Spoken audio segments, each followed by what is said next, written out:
Les invito a que vayan buscando la segunda carta a Timoteo. Se encuentra en el Nuevo Testamento, fue de las últimas cartas, la penúltima carta que escribió el apóstol Pablo, o al menos en el orden que está en la Biblia. La segunda carta a Timoteo, por favor, y busquemos el capítulo 1.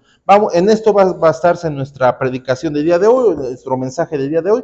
Les invito a que la busquen y para que podamos prepararnos para el mensaje de esta mañana.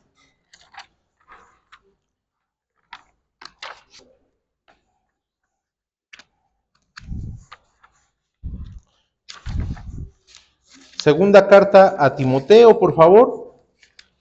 Busquemos el capítulo 1 y leamos todos juntos, por favor, del versículo 6 al versículo 12. Segunda carta de Timoteo, capítulo 1, versículos del 6 al 12, ¿sale? La palabra de nuestro Dios expresa. Les invito a que nos pongamos de pie por reverencia a la palabra de nuestro Dios. Segunda carta a Timoteo, capítulo 1, versículos del 6 al 12. La palabra de Dios expresa: por lo cual te aconsejo que avives el fuego del don de Dios que está en ti por la imposición de mis manos, porque no nos ha dado Dios espíritu de cobardía, sino de poder, de amor y de dominio propio. Por lo tanto, no te avergüences de dar testimonio de nuestro Señor, ni de mí, preso suyo, sino participa de las aflicciones por el Evangelio según el poder de Dios, quien nos salvó y llamó con llamamiento santo, no conforme a nuestras obras, sino según el propósito suyo y la gracia que nos fue dada en Cristo Jesús antes de los tiempos de los siglos, pero que ahora ha sido manifestada por la aparición de nuestro Salvador Jesucristo, el cual quitó la muerte y sacó a la luz la vida y la inmortalidad por el Evangelio, del cual yo fui constituido predicador, apóstol y maestro de los gentiles, por lo cual asimismo padezco esto, pero no me avergüenzo, porque yo sé a quien he creído y estoy seguro que es poderoso para guardar mi depósito para aquel día. Pueden tomar asiento, hermanos. Muchas gracias por la lectura y gracias a Dios por este pasaje. ¿Saben?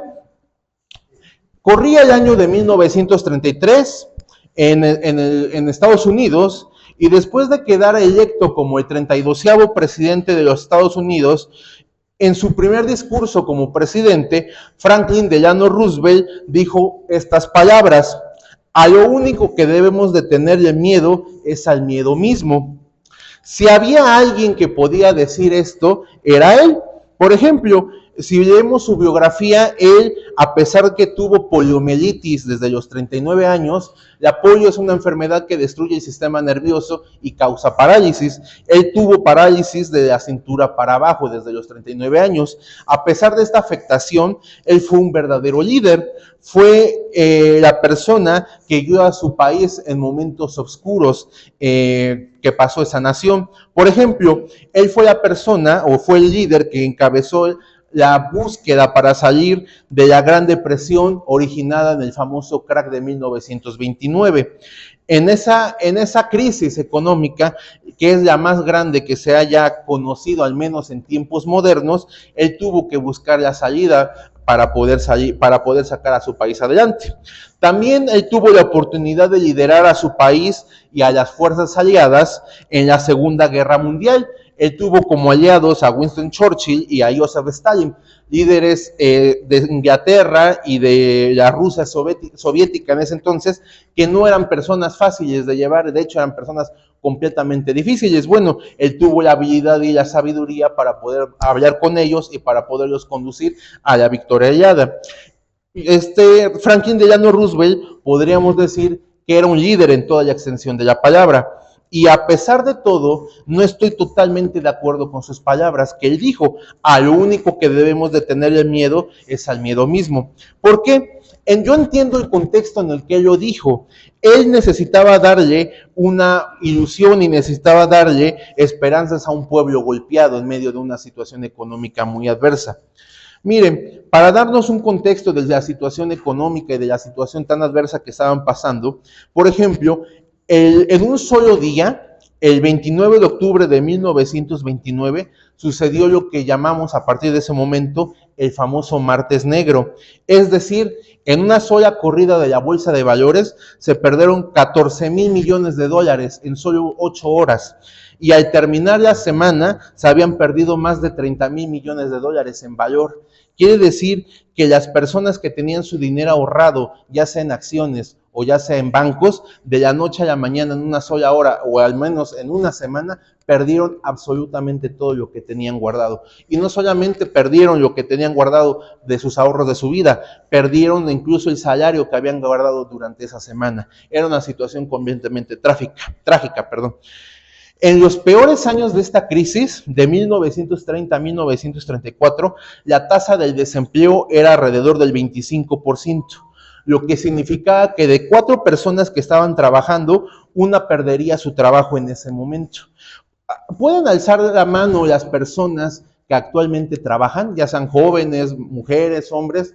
Bueno, si los dividiéramos en grupos de 4, uno de cada 4 de ustedes perdería su trabajo en este momento. A lo mejor hablar de un 25% no es tanto, pero si usted tiene 10 dedos en su mano y le quito 2 o 3 dedos, seguramente usted sí notaría una diferencia. Entonces el 25% de algo sí es alto, ¿sí me explico? Y más cuando usted es la persona que pierde su empleo. Miren, esta fue una dura situación que le tocó liderar al presidente Roosevelt. Sin embargo, quiero volverles a decir, no estoy de acuerdo del todo con sus palabras. Me gusta hablar de historia, pero tampoco estoy aquí para hablar de ella, aunque me gusta platicar. Les comentaba que no estoy totalmente de acuerdo con las palabras de Roosevelt. ¿Por qué? Miren, entre que existan asaltantes, existan estafadores, existan pederastas, existan violadores, existan asesinos en las calles, a veces es bueno tener miedo, ¿sabes? No promociono a estas personas, también sé que muchas personas son inocentes y están acusadas de esto, pero mientras existan personas con un comportamiento aberrante, siempre le pediré a las personas que me acompañan, a las personas que conozco, que tomen sus precauciones antes de salir a la calle. Miren, también entiendo que ese tipo de comportamiento no debería de existir, pero la Biblia misma nos enseña que, como está escrito, no hay justo ni aun uno, no hay quien entienda, no hay quien busque a Dios, todos se desviaron, a unas se hicieron inútiles, no hay quien haga lo bueno, no hay ni siquiera uno. Esta cita usted la encuentra en la carta a los Romanos, capítulo 10, versículos del 10 al 12. Usted se preguntará, entonces, ¿cómo no es que todas las personas cometemos este tipo de faltas o este tipo de errores o este tipo de actos tan pecaminosos? Bueno, desde que nacemos, Dios pone en mi corazón y puso en su corazón su ley como un instinto innato, como el respirar, como el vivir, como el nacer, como el comer. Pero tarde o temprano todos vamos a terminar rompiendo esa ley porque nuestra naturaleza es ser pecadores. Pero estas personas de las que les acabamos de escribir, asesinos, violadores, genocidas, están llevando ese comportamiento a un extremo, ¿sabes? Tener miedo de comportarnos así o de relacionarnos con personas que tengan ese tipo de situaciones o nosotros propiciar una situación en la que seamos vulnerables o vulnerados por ese tipo de personas es un buen sentido o es un buen objetivo para tener miedo, ¿saben? Hay temores que son buenos, algunos temores son muy buenos. Por ejemplo, Proverbios 1:7 expresa, el principio de la sabiduría es el temor de Jehová, los insensatos desprecian la sabiduría y la enseñanza. El temor de Dios es un buen temor. Este temor significa reverencia, significa obediencia y significa adoración. De ahí, de hecho, emana toda inteligencia.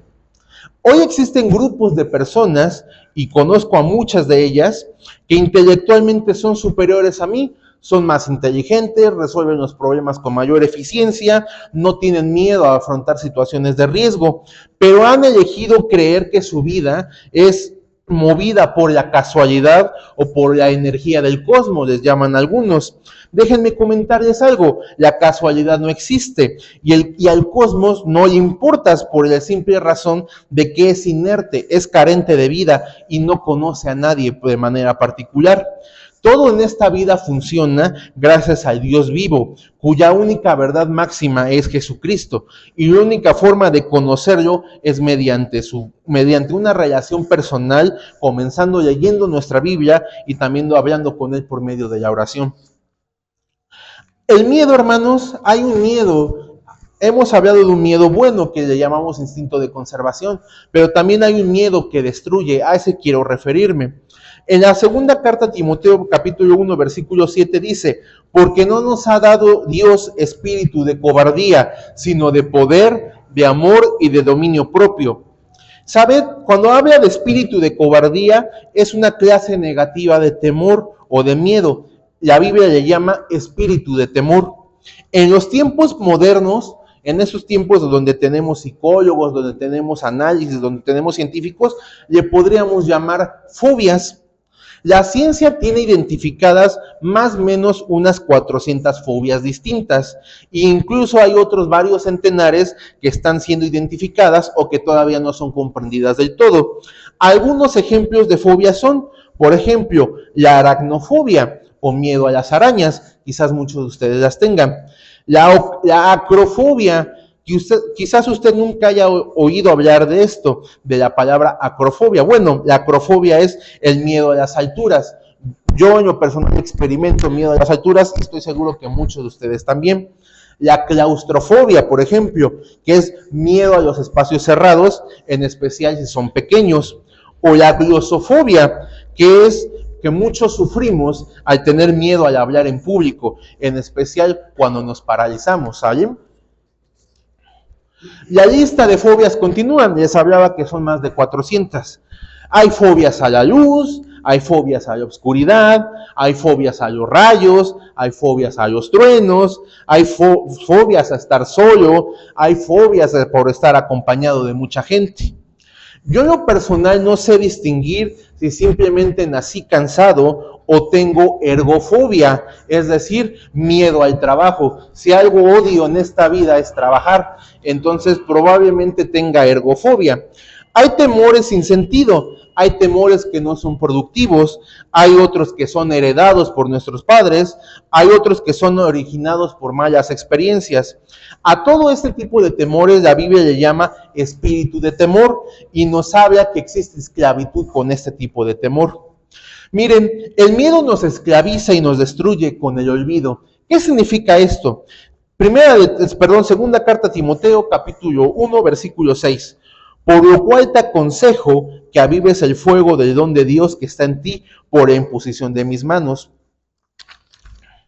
Timoteo, que era la persona a la que estaba dirigida esta carta, era una persona preparada, tenía muchos dones espirituales y había sido ungido para llevar a cabo la obra de Dios encomendada en él, pero estaba fracasando. ¿Por qué estaba fracasando? Porque había olvidado que poseía estas habilidades y talentos que Dios le había dado. Por lo anterior, el apóstol Pablo, que es el autor de la carta, le dice, te has olvidado de quién eres, olvidas tu herencia familiar y estás olvidando tu herencia espiritual porque tienes temor.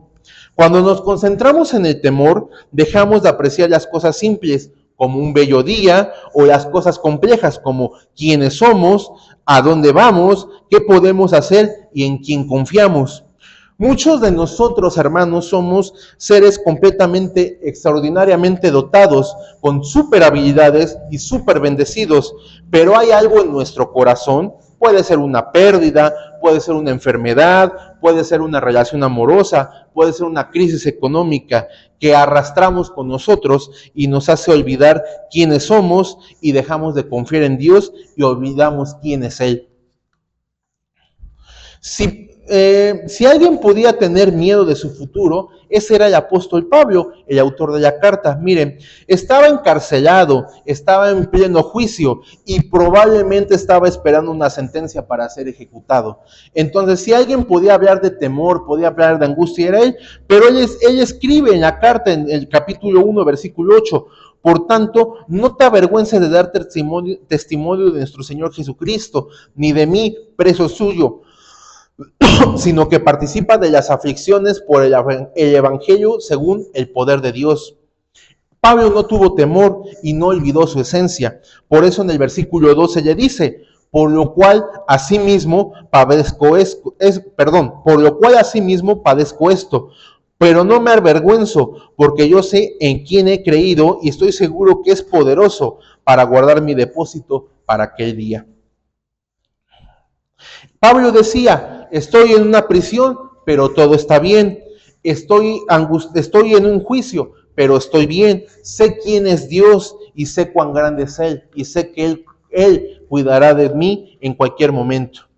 El miedo, hermanos, nos destruye también a través del fracaso. ¿Qué significa? Timoteo estaba fracasando en dar el testimonio de nuestro Señor Jesucristo como su Salvador, y también estaba fracasando en dar el testimonio de Pablo como predicador y como su amigo, pues tenía miedo de pasar lo mismo. Tenía miedo que al predicar la palabra de Dios, él mismo fuera perseguido, fuera encarcelado y fuera ejecutado. Nosotros también fracasamos cuando deberíamos de tener éxito, porque nosotros nos dedicamos a escuchar el ruido de nuestra cabeza, nos dedicamos a escuchar esas voces que nos dicen que no podemos, que todo está perdido, que la situación no se puede componer. Y muchas veces ni siquiera viene de nosotros, sino que es el diablo que nos habla y nos paraliza. También no solamente se trata de hablar de cosas de Dios, muchas veces fracasamos en nuestra vida diaria. El miedo nos hace decir y hacer cosas completamente absurdas e inexplicables, cosas que conducen al fracaso en nuestra familia, en nuestro trabajo y en nuestra iglesia. Mateo 25, que es la parábola de los talentos, habla de 3 siervos, no sé si ya recuerden, que estaban encargados o encomendados por su señor para hacer rendir sus talentos. 2 de ellos triunfaron, pero el que fracasó fue aquel que tuvo miedo. Eso me lleva a preguntarme, ¿cuánto talento hay enterrado en nosotros por causa del miedo? ¿Cuántas cosas hemos dejado de hacer para servir a nuestro Dios, a nuestra sociedad o a nuestra familia por causa del miedo? El temor nos destruye también a través de la fragilidad física, hermanos. La sociedad actual está marcada por el temor, ¿sabes? El ignorante tiene miedo porque no sabe absolutamente nada. El que sabe mucho tiene miedo por lo mucho que sabe. El rico tiene miedo de perder sus riquezas. El pobre tiene miedo de seguir así para siempre. El enfermo tiene miedo de no sanar y de morir. El que está sano tiene miedo de perder su salud. Los enamorados tienen miedo de perder a su pareja. Los que están solteros tienen miedo de no encontrar a alguien. Sin embargo, Pablo le dijo a Timoteo en el versículo 7, porque no nos ha dado Dios espíritu de cobardía, sino de poder, de amor y de dominio propio. Su único verdadero miedo que usted debería de tener, sobre todo para las personas que no conocen a nuestro Señor Jesucristo, es no conocerlo propiamente como su Salvador y como su Redentor en toda su vida. Ese debería ser el único miedo que usted debería tener. Y si usted conoce a nuestro Señor Jesucristo, el único miedo que debería de tener es no poder llevar una relación cercana y estrecha con Él. El miedo deberíamos de tener, hermanos, al afrontar nuestro presente y nuestro futuro sin Dios a nuestro lado. Eso sí debería de causar un miedo verdadero. Miren, cuántas enfermedades, cuántas angustias, cuántas parálisis, cuántas agonías se originan en nuestra vida por miedos irracionales. La Biblia nos enseña a no aferrarnos a lo que probablemente de todos modos terminaremos perdiendo. Un ejemplo, Job mismo, él dijo, porque el temor que me espantaba me ha venido y me aconteció lo que yo temía. No he tenido paz, no me aseguré ni estuve reposado. No obstante, me ha habido turbación. Cuando enfrentamos un miedo irracional, hermanos, cuando enfrentamos un miedo irracional a algo y olvidamos quién es nuestro Dios, nos acabamos, perdemos toda esperanza y aún así acontecen las cosas que mucho más tememos. Hay miedos que no son malos, hablamos de ellos hace un momento, le llamamos instintos de conservación. Hablamos del temor de Dios, que es reverencia. Pero cuando tenemos un miedo a perder a algo o a alguien o a sufrir algo, pecamos delante de Dios y de todos modos sufrimos de esa situación que estamos enfrentando. Uno puede preocuparse hasta enfermarse. Un alto porcentaje de parálisis faciales y de ataques al corazón son originados a problemas de estrés que vienen originados de temas de preocupación. Ahora, hermanos, en contrapartida a esta situación tan tenebrosa que es el miedo, quiero que podamos hacer frente y quiero que notemos algo, el poder de un espíritu de fe. ¿Qué significa esto? En el pasaje que estamos leyendo, Dios nos habla a través del apóstol Pablo y nos dice, no solamente nos señala el problema, también nos da la solución. Otra vez leamos el versículo 7. Porque no nos ha dado Dios espíritu de cobardía, sino de poder, de amor y de dominio propio. Usted necesita de poder, de amor y dominio propio para poder romper la esclavitud del poder. Miren, quiero que identifiquemos la diferencia entre un legítimo temor y un espíritu de temor. El temor legítimo nos invita a actuar. ¿De qué manera? Podemos ser prudentes y podemos buscar a nuestro Dios para entregarle ese problema o esa causa de temor. Cuando nosotros hacemos esto, nuestro espíritu descansa. Quizás llegamos con una angustia, pero ya nos hincamos, oramos, la entregamos a nuestro Dios y nuestro ser descansa, nuestro espíritu se relaja. El espíritu de temor nos bloquea, nos hace pensar en lo mismo todo el día, nos da angustia, nos da dolor y nos da desesperanza. Dios nos da poder. Nuestro Señor Jesucristo dijo en Hechos 1:8, pero recibiréis poder. ¿Cuándo o por medio de qué? Cuando haya venido sobre vosotros el Espíritu Santo. La única forma de que usted tenga el poder del Espíritu Santo es aceptando a nuestro Señor Jesucristo como su Salvador. Cuando estamos en una situación angustiante, tenemos miedo de no saber qué hacer, ni de contar con los recursos necesarios para poder actuar. Si usted supiera que tiene los recursos necesarios para evitar ese problema que está sintiendo, no tendría temor, pero nos sentimos vulnerables y nos sentimos con miedo, nos sentimos incapaces de poder salir adelante. Pero si nosotros somos capaces, hermanos, de entender que mayor es el que está en vosotros que el que está en el mundo, primera carta de Juan capítulo 4, versículo 4, sabrá que tenemos una fortaleza superior que cualquier problema que nosotros tengamos. Dios se convertirá en nuestra fortaleza de nuestra vida completamente. Y por ejemplo, como dice el Salmo 27:1, podremos decir juntos, Jehová es mi luz y mi salvación, ¿de quién temeré? Jehová es la fortaleza de mi vida, ¿de quién he de atemorizarme?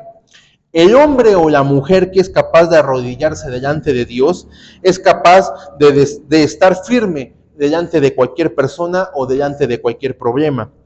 El temor a los hombres hizo de Saúl un cobarde. Ustedes recordarán el pasaje cuando van a la guerra y Saúl y todo el ejército tenían miedo de enfrentarse a los filisteos. Hizo de Saúl, el rey de Israel, un cobarde. El temor de Dios hizo a David un héroe cuando se enfrentó a Goliat. Por eso está escrito, Saúl hirió a sus miles y David a sus 10,000.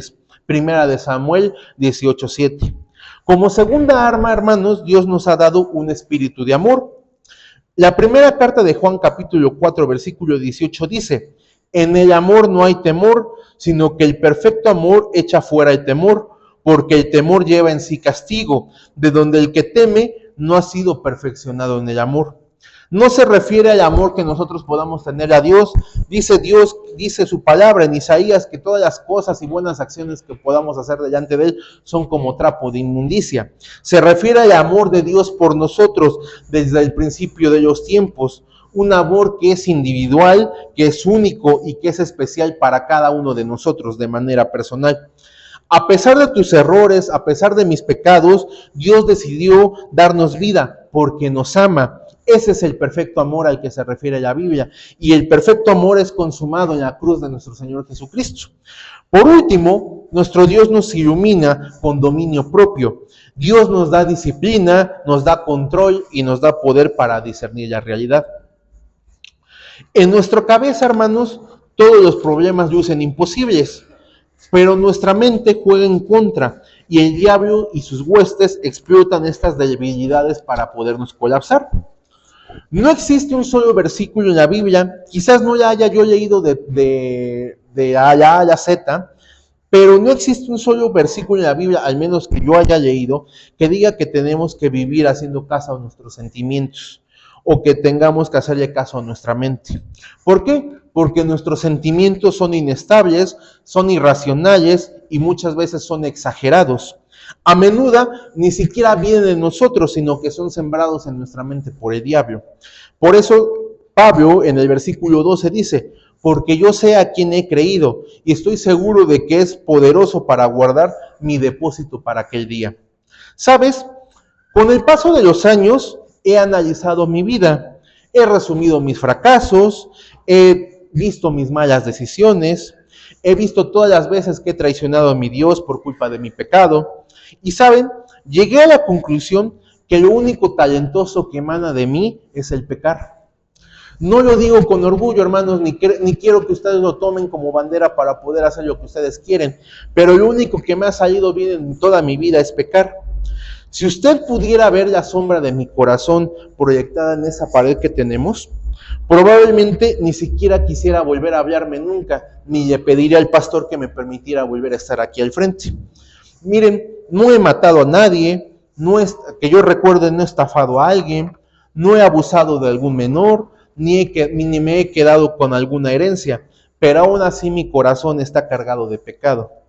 Pero aún así, Dios en su misericordia me ha perdonado y de hecho me tiene aquí hablándole a usted en este día. Si Dios tiene misericordia de un pecador como yo, cuanto más va a tener misericordia de una persona que está sufriendo. Si Dios tiene misericordia de un pecador, cuando más de una persona que está sufriendo. Les invito, hermanos, que busquemos Proverbios 3, versículos del 5 al 8, por favor. Proverbios 3, versículos del 5 al 8, y les invito que nos pongamos de pie para leerlos todos juntos.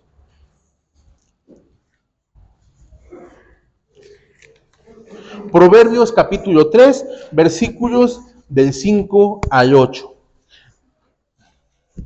Damos un tiempo para que todos los hermanos lo tengan en su mano. Proverbios capítulo 3, versículos del 5 al 8.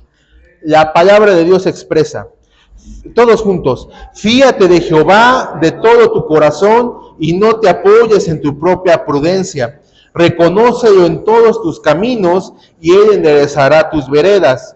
No seas sabio en tu propia opinión, teme a Jehová y apártate del mal, porque será medicina a tu cuerpo y refrigerio a tus huesos. Gracias, hermanos. Pueden tomar asiento. El hombre más sabio que haya pisado esta tierra, obviamente después de nuestro Señor Jesucristo, escribió las palabras que acabamos de leer. Dios promete transformar tu vida. Solamente te pide una sola cosa: búscalo a Él de todo tu corazón, porque Él no rechaza a todas las personas que lo buscan. ¿Se acuerdan de un himno que a veces entonamos que dice: hay poder, poder, sin igual poder? Vamos a repetirlo: hay poder, poder, sin igual poder. ¿Recuerdan ese himno? Bueno, hay poder en la sangre de nuestro Señor Jesucristo, siempre y cuando nosotros decidamos seguirle a Él y siempre y cuando nosotros decidamos entregar nuestros problemas a Él. Muchas gracias, hermanos, que Dios les bendiga y que tengan una excelente semana.